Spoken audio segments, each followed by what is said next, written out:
అమ్మ వాళ్ళ ఇంట్లో అయితే ఉన్నామన్నమాట. ఈరోజు అయితే డేట్ వచ్చేసి 8వ తేదీ. వెనక్కి రాధాకృష్ణుడు నైట్ ఎంతకు వచ్చింది 12:30 అయిపోయింది. ఇంకొక అమ్మాయిని తెచ్చాను అనమాట నాతో పాటు. అందుకోసమనే ఇక్కడి వరకు వచ్చాము, లేదంటే సీతంపేటలో ఉండిపోయేవాళ్ళం అనమాట. ఇప్పుడు వచ్చేసి సెకండ్ డే అవుతుంది. ఈరోజు వంశీ ఒక్కడే షాప్కి వెళ్తున్నాడు. వంశీకి అయితే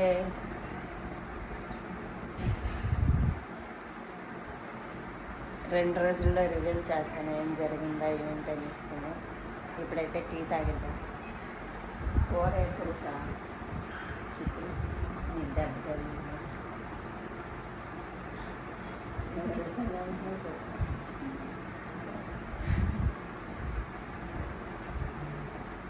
అక్కడ అమ్మ అయితే బాక్స్ సర్దుతుంది. ఈరోజు బాక్స్ పట్టుకొని వెళ్తున్నాడు. ఎప్పుడు కూడా పట్టుకొని వెళ్ళడనమాట, ఎందుకు ఇబ్బంది పట్టడం అనేసుకొని.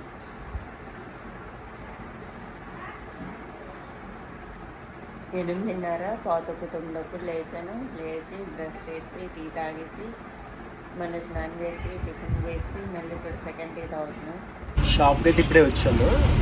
నిన్న ఒకరైతే మనకి డబ్బులు ఇస్తారు, గిఫ్ట్ ప్యాకింగ్ చేసి ఉంచమన్నారు.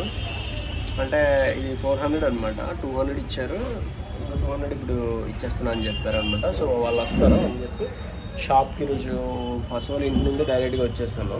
అసలు నన్ను డ్రాప్ చేసేసి నైట్ అక్కడ ఉండి ఇప్పుడు వచ్చాను అనమాట. గిఫ్ట్ ప్యాకింగ్ అయితే చేసేసాను. ఇంకా మొత్తం క్లీన్ చేయాల్సి ఉందన్నమాట. ఇంకా తుడలేదు, సామాన్లు అయితే బయట పెట్టేసాను కానీ ఇంకా క్లీనింగ్ అయితే చేయలేదు. గిఫ్ట్ ప్యాకింగ్ అయితే కంప్లీట్ అయింది. వాళ్ళు వస్తే ఇంక ఇచ్చేయడమే. ఈరోజు అస్సలు ఎక్స్పెక్ట్ చేయలేదు. నాకైతే యాక్సిడెంట్ జరిగిందనమాట. అసలు ఎక్స్పెక్ట్ కూడా చేయలేదు అనమాట. ఎందుకు అయింది, ఎలా అయింది ఏంటని చెప్తానండి. యాక్చువల్లీ నిన్న వర్షం పడ్డది. నిన్న నైట్ అసోని తీసుకొద్దామని చెప్పి హడ్డుబంగి వెళ్ళాను అనమాట. దారిలో నేనైతే కొంచెం 60లో ఉన్నాను. స్పీడ్ అయితే బండి స్పీడ్ అయితే 60లో ఉంది. ఒక 3 కిలోమీటర్స్ వరకు రోడ్డు చాలా బాగుందన్నమాట. ఎంత బాగుందనంటే ఆ రోడ్డు మీద 70-80 కూడా వెళ్ళొచ్చు, ఆ ప్రాబ్లం ఏమి ఉండదు. కానీ నేను అప్పటికే 60లో ఉన్నాను. 55-60 ఈ రేంజ్లోనే నేను వెళ్ళాను. అయితే నేను ఇది కూడా స్పీడే అని అయితే నేను అనుకుంటున్నాను.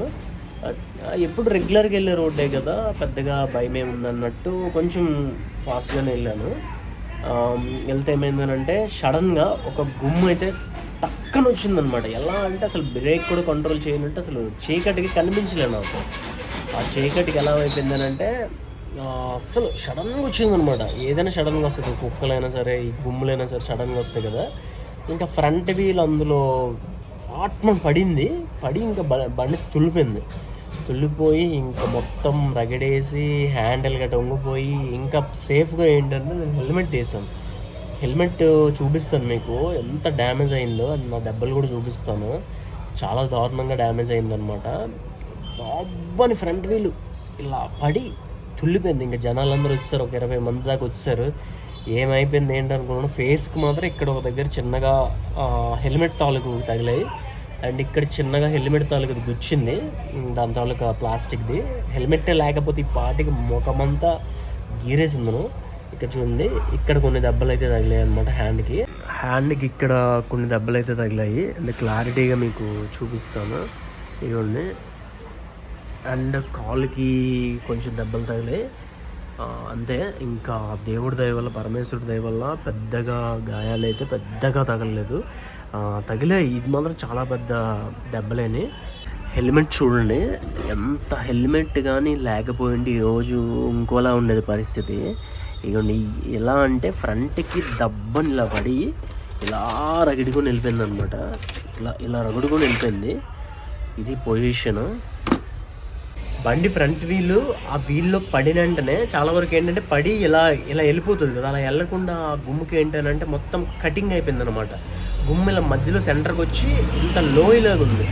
అంటే ఆ వీలు ఇంకా మూవ్ అవ్వకుండా దన్నను పడి, ఇంకా ఫ్రంట్ వీల్ మూవ్ అవ్వకుండా వెనక వీల్ నుండి ఇలాగ బండి పల్టీ కొడుతుంది.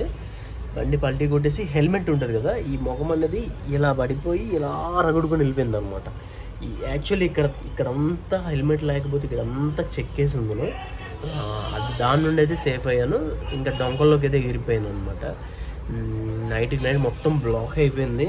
నేను హడ్డుబంగ్ వెళ్ళాల్సిన వాడిని అక్కడ ఆగిపోయి ఎటెనాలు అర్థం కాలే, మైండ్ పని చేయలే. ఇక్కడ పడినప్పుడు గాల్లో ఏంటనంటే కళ్ళు మూసి ఇంకా ఏమేమో గుర్తొస్తుందన్నమాట. ఇంకా ఏంది లేచినండి, ఏంటి నా పొజిషన్ ఏంటి అని చెప్పి. ఇంకొకటి ఏంటనంటే నా ఇంటర్లో కూడా నాకు ఒక యాక్సిడెంట్ అయింది, అది ఇంకా పెద్దది. అప్పుడు హెల్మెట్ కూడా లేదు, అప్పుడు నాకు ఇక్కడ స్టిచెస్ పడ్డాయి. బైక్ జర్నీ ఎప్పటికైనా రిస్కే గైస్. దయచేసి అందరు కూడా మ్యాక్సిమం స్పీడ్ కంట్రోల్లో పెట్టుకోండి, చాలా వరకు స్లోగా వెళ్ళండి. నేను 60లో వెళ్ళాను, అది స్పీడ్ కాదని అనుకుంటా. ఎందుకనంటే ఆ రోడ్డు మీద చాలా బాగుంటుంది, రోడ్డు అయితే చాలా బాగుంటుంది. సడన్గా ఇలా డౌన్ వచ్చింది, 3 కిలోమీటర్స్ వరకు ఇలా డౌన్ అప్ అలా వస్తాయి అనమాట. బాగానే ఉంటుంది రోడ్డు. సడన్గా మరి నేను అసలు నాకు తెలుసు అక్కడ గుమ్మ ఒకటి ఉందని తెలిసి నేను ఏదో మైండ్ సెట్లో ఉండడం పాట్ మనీ పడిపోయాను అనమాట. హెల్మెట్ అయితే మ్యాక్సిమం పెట్టండి, స్పీడ్ అనేది తగ్గించుకోండి. సో అదైతే నేను చెప్పగలను. నాకు జరిగినట్టు ఎవరికి జరగకూడదు. ఆ పరమేశ్వరుడు దయ వల్ల నేనైతే చాలా వరకు సేఫ్ అయ్యాను. చిన్న దెబ్బలతోనైతే సేఫ్ అయ్యాను. నేను ఇంట్లో కూడా చెప్పలేదు, ఇంకా చెప్తే ఇంకా గుళ్ళు అయిపోద్దని. ఈ వీడియోలు చూసిన తర్వాత నన్ను ఇంకా తినేస్తారు మా ఇంట్లో. అయితే చూసుకొని వెళ్ళాలి కదా, బండి ఇంకొద్దు అన్నట్టు. చూడండి ఎంత గట్టిగా తగిలిందో, దీన్ని బట్టి మీకు అర్థమవుతుంది. సేఫ్గా వెళ్ళండి గాయస్, అండ్ స్లోగా వెళ్ళండి. అండ్ హెల్మెట్ అయితే పెట్టుకోండి, కంపల్సరీ పెట్టుకోండి. దగ్గరైనా సరే కంపల్సరీ పెట్టుకోండి. నాకు ఇది 3వ యాక్సిడెంట్. ఒకటి ఇంటర్లో జరిగింది, అసలు నాకు డిగ్రీ తర్వాత అంటే అసలు నాకు మ్యారేజ్ అయిపోయిన తర్వాత ఒకనొక టైంలోనైతే జరిగిందనమాట. ఆ తర్వాత మళ్ళీ ఇప్పుడు జరిగిందంతా 3 యాక్సిడెంట్లు అయితే అయ్యాయి అనమాట. ఫస్ట్ టైం మాత్రం చాలా పెద్దది, అప్పుడు హెల్మెట్ వేయలేదు కాబట్టి. సెకండ్ టైం కూడా నేను హెల్మెట్ వేయలేదు, కానీ అది చాలా చిన్నది. అది ఏంటనంటే జస్ట్ ఆపి టర్నింగ్ కొట్టినప్పుడు చిప్స్ జారిపోయి తగిలింది. ఈ థర్డ్ది మాత్రం చాలా పెద్ద యాక్సిడెంట్. నిజంగా చెప్పాలంటే చాలా పెద్ద యాక్సిడెంట్. హెల్మెట్ వల్ల మాత్రమే ఈరోజు మనం నిజంగా నీతో మాట్లాడుతున్నాం, లేకపోతే నేను హాస్పిటల్లో ఉండేవాడిని. హడ్డుబంగి వెళ్ళినప్పుడు అక్కడ ఫస్ట్ ఎయిడ్ చేయించుకున్నాము. హడ్డుబంగి వెళ్ళిపోయాను, ఇంకా హడ్డుబంగి దగ్గర అంటే మా ఊరు దగ్గరలోనే యాక్సిడెంట్ అయింది. అయితే ఎలాగోలాగా హడ్డుబంగి వరకు వెళ్ళిపోయి ఫేస్ వాష్ చేసుకొని అక్కడ ఒక మెడికల్ స్టోర్లోనైతే ఫస్ట్ ఎయిడ్ చేయించుకొని 2 ఇంజక్షన్లు వేయించుకున్నాను అనమాట. టీటీ ఇంజక్షన్ అండ్ ఇంకొక ఇంజక్షన్ నొప్పికి వేయించాను. వేయించిన ఒక ఆయింట్మెంట్ ఇచ్చారు అండ్ ట్యాబ్లెట్స్ ఇచ్చారనమాట, తినేసేయమన్నారు. ఇంకా నేను వేయలేదు. ఇప్పుడు ఒకటి వేస్తాను. ఇప్పుడు నాకు ఉదయం తినేసాను కాబట్టి లేట్ అయిపోయింది, కానీ ఇప్పుడు వేసేస్తాను ఎలానో ఒకలాగి. ఇదొకటి వేస్తాను కంపల్సరీ. వేసేస్తే కొంచెం పెయిన్ అనేది తగ్గుతుంది. టీటీ ఇంజక్షన్ వేసుకోవడం వల్ల ఏంటంటే ఆ టైంకి మనకి ఎటువంటి ఇన్ఫెక్షన్స్ రాకుండా ఉంటాయి అన్నమాట. టీటీ ఇంజక్షన్ కంపల్సరీ వేసుకోవాలి యాక్సిడెంట్ అయిన తర్వాత. ఈరోజు బాక్స్ అయితే తీసుకొచ్చాను అనమాట. ఈరోజు కర్రీ వచ్చి చికెన్.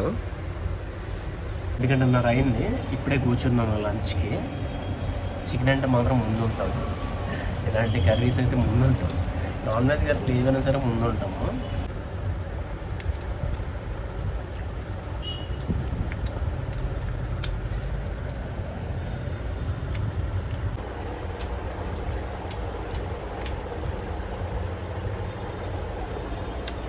టేస్ట్ అయితే సూపర్ ఉంది చికెన్ అయితే మాత్రం. అసలు షాప్కి అయితే రాలేదు, రేపు వస్తానని చెప్పింది. ఈరోజు సండేనండి, పెద్దగా బేరమేమి ఉంటుంది, కానీ షాపు 365 days ఓపెన్లో ఉండాలని చెప్పి ఇంకా షాప్ తీయడం తప్ప మ్యాక్సిమం ఈరోజు ఏమీ అంతగా బేరం ఉండదు. ఈవినింగ్ ఉంటుంది.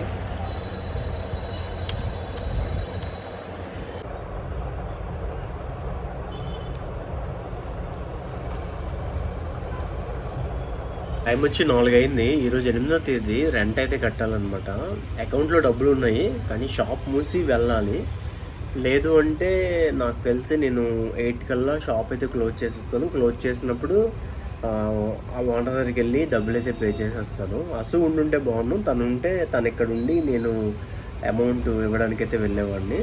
ఎక్కువగా వాళ్ళైతే ఫోన్పే కంటే అమౌంట్ తీసుకుంటారు. ఫోన్పే అంటే వద్దనేస్తారు, ఎందుకంటే మళ్ళీ క్యాష్ చేసేసి పంపించాలి అని చెప్పేసి చెప్తుంటారు అనమాట. మరి ఎందుకో నాకు తెలీదు ఆ లెక్కలు, బట్ ఎక్కువగా అయితే క్యాషే అడుగుతుంటారు. బట్ ఈ మంత్ అయితే క్యాష్ లేదు, అంతా ఫోన్పేలోనే ఉందన్నమాట. షాప్ రెంట్ చాలామంది అడిగారు కదా, షాప్ రెంట్ వచ్చి 10,000. 10,000 తగ్గట్టు బిజినెస్ అవుతుందా అని అంటే నిజంగా చెప్పాలని అంటే అవ్వట్లేదనే చెప్తాను. బిజినెస్ అనేది చాలా స్లోగానే ఉంది. ఈ ఎండల్లో అయితే మరీ దారుణంగా ఉంది. అవుతుందంటే మనం గాల్ షాప్ ఏంటంటే సామాన్లు తీసుకురావాలి, రెంట్లు కట్టాలంటే కొంచెం ఇబ్బందే పడుతుంది. దీంతోపాటు మల్టిపుల్గా మనము ఇంకా చేసుకుంటూ మనమైతే ముందుకైతే షాప్ని రన్ చేస్తున్నాము. ఫర్దర్గా మంచి సక్సెస్ అవ్వాలని నేను కోరుకుంటున్నాను. సక్సెస్ అయితే చాలా బాగుంటుంది కూడా.